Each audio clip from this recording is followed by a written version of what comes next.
હાય રોહન. રવિ તું બોલ ને, શું હતું?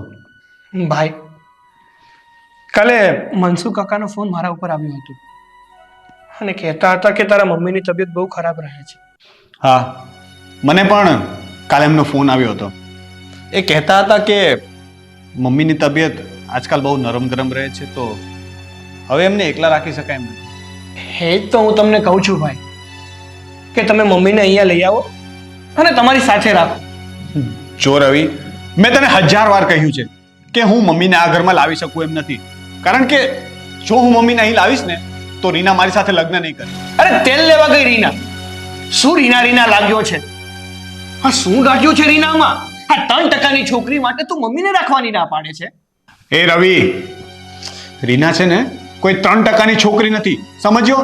એ લાખોપતિ બાપની એકની એક છોકરી છે અને હું એને પ્રેમ કરું છું અને એની સાથે લગ્ન કરવાનો છું. તું એક લખપતિ બાપની દીકરી જોડે લગ્ન કરવા માટે તું તારી સગી માને દુખી કરી રહ્યો છે, એ ખબર છે તને? તારી માં એટલે શું? હે, એ આપણા બંનેની માં છે.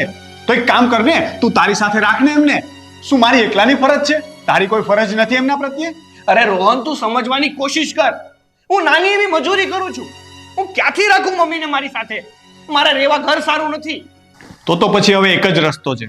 એક કામ કર, મમ્મીને વૃદ્ધાશ્રમમાં મૂકી આવ. એટલું તો કરી શકીશ ને તું? વાહ રોહન વાહ, શું બુદ્ધિ ચલાવી છે તે આજે. આવું બોલીને છે ને તે માનું ધાવણ લજાવ્યું છે. જા ભૂંડા, તને જરાય શરમ નથી આવતી? મારે તારી જોડે વાત જ નથી કરવી. તો ના કર.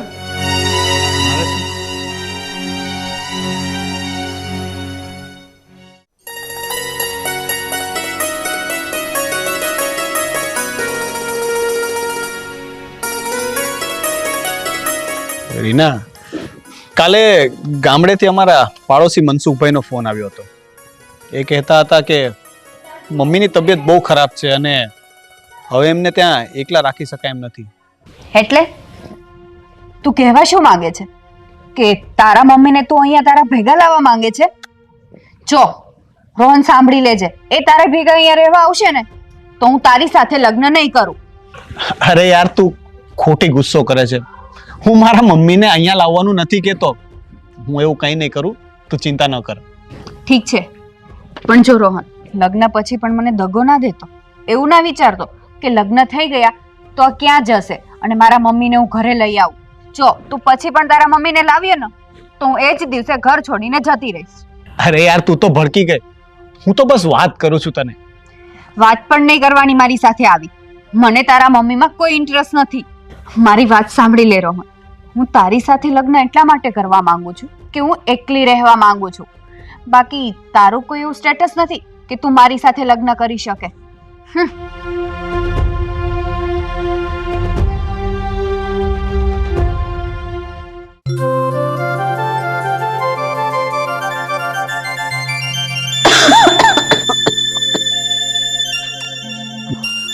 સરલાબેન, કેમ છે હવે તમને? હાવ મને હારું છે ને હારું નથી, બધું એવું છે ભાઈ. હાલ્યા કરે. ઘડીકમાં હારું થઈ જાય તો ઘડીકમાં તબિયત બગડી જાય ભાઈ. દવાખાને જાવું છે તમારે તો હું લઈ જાઉં. જાવું તો છે ભાઈ, પણ ભગવાનને ઘેરે. જો આ ભગવાન લઈ જાય તો હારું. અરે આવું ન બોલો સરલાબેન, અને તમે આટલા બધા હતાશ ન થાવ. મનસુખભાઈ, હતાશ ન થાવ તો હું કરું? મારે બે દીકરા હોવા છતાંય દીકરા વગરની એકે દીકરા મારી ખબર લેવાય નથી આવતા કે નથી ફોન કરીને મારી ખબર પૂછતા. મનસુખભાઈ, આના કરતા તો હું વાંજળી હોત ને તો સારું હોત. મને અફસોસ તો ન થાત.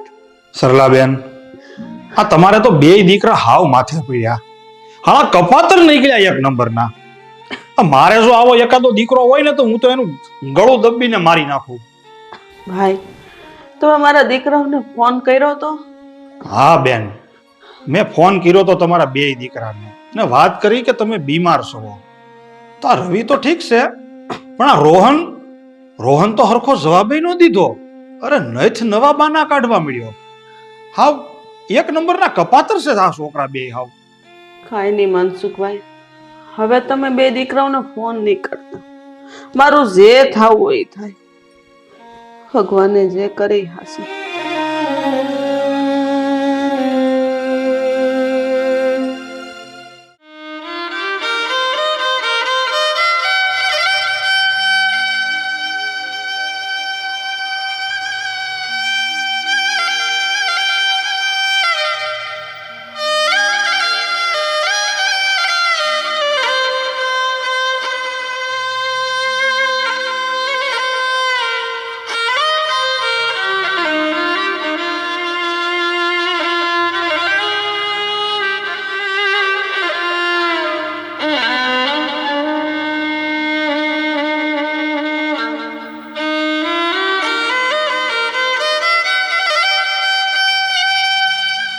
મમ્મી, મને તમારી બહુ યાદ આવે છે, બહુ યાદ આવે છે.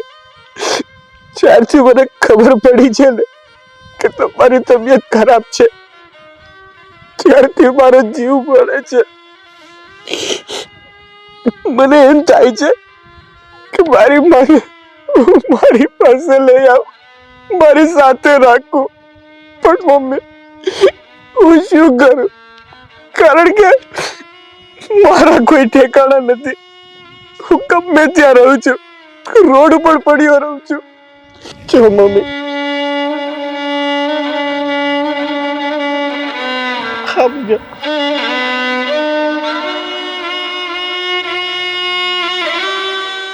દેખાય છે મમ્મી, મમ્મી હું ક્યાં રહું છું?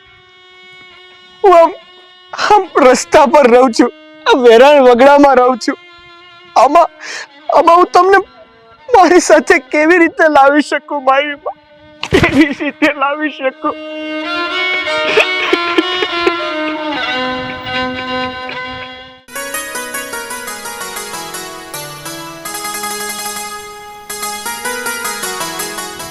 હાય.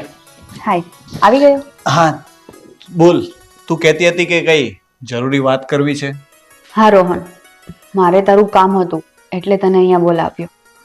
મેં અને મારા પપ્પાએ રાત્રે નક્કી કર્યું છે કે આપણે બંને અમેરિકા રહેવા જતા રહીએ. આ તું શું વાત કરે છે? આમ અચાનક આવો નિર્ણય કેમ લીધો? રોહન, તું જ્યારે હોય ત્યારે મમ્મી મમ્મી કરે છે. મને તારા ઉપર વિશ્વાસ નથી. મને ખબર છે તું ગમે ત્યારે તારા મમ્મીને અહીંયા લઈ આવીશ. અરે રીના યાર, એટલો તો વિશ્વાસ કર મારા પર. હું મમ્મીને અહીંયા નહીં લાવું, ક્યારેય નહીં. ના રોહન, હવે હું કોઈ રિસ્ક લેવા નથી માંગતી. આપણે અમેરિકા ચાલ્યા જઈએ. ત્યાં મારા પપ્પાનું ઘર છે જ. ત્યાં તું, હું અને મારા પપ્પા આપણે ત્રણેય રહેશું. પપ્પા ક્યાં છે? દેખાતા નથી. એમને 2 દિવસથી શ્વાસ ચડે છે એટલે ડોક્ટર પાસે ગયા છે બતાવવા માટે. અને રોહન, આપણે બપોર પછી વિઝા માટે જવાનું છે, તો તું તારા બધા ડોક્યુમેન્ટ લઈને આવજે. ઠીક છે, જેવી તારી મરજી.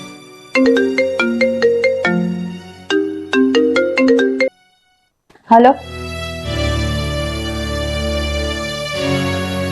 શું પપ્પાની તબિયત વધારે ખરાબ થઈ ગઈ છે?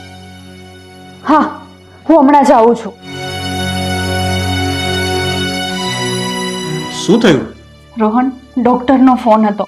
પપ્પાની તબિયત વધારે ખરાબ થઈ ગઈ છે. મારે અત્યારે હોસ્પિટલ જવું પડશે. હું પણ આવું છું સાથે. ચાલ.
રવિ મનસુખ કાકા તમે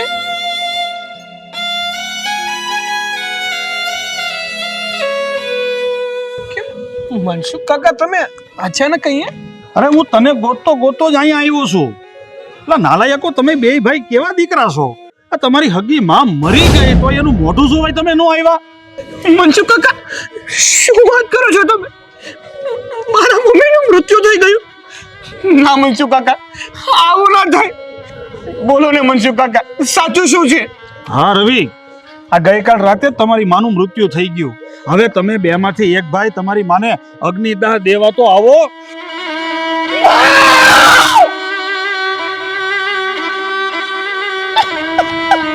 બેટા રવિ, શાંત થઈ જા દીકરા.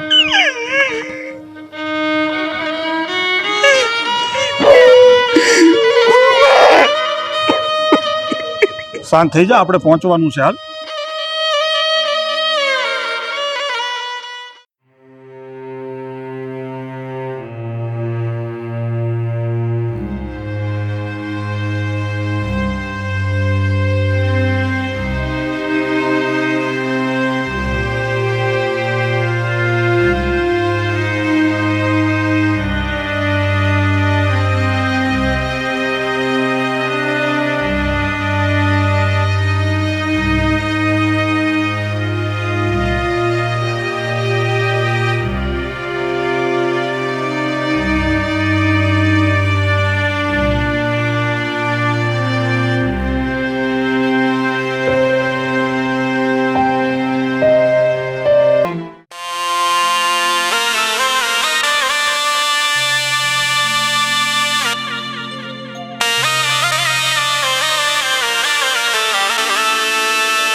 રવિ, આ અસ્થિકુંભ કોનો છે? ભાઈ, હા અસ્થિકુંભ મમ્મીનો છે. શું? મમ્મી હવે આ દુનિયામાં નથી રહ્યા.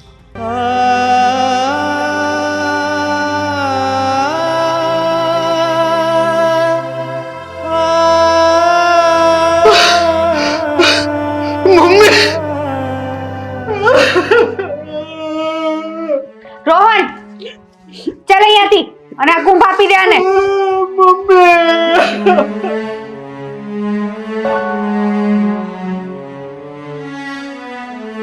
ચાલ રોહન.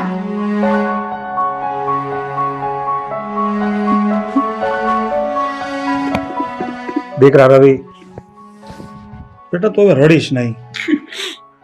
તારે એમ સમજવાનું કે તારા મમ્મી નહીં પણ તારો ભાઈ પણ મરી ગયો છે.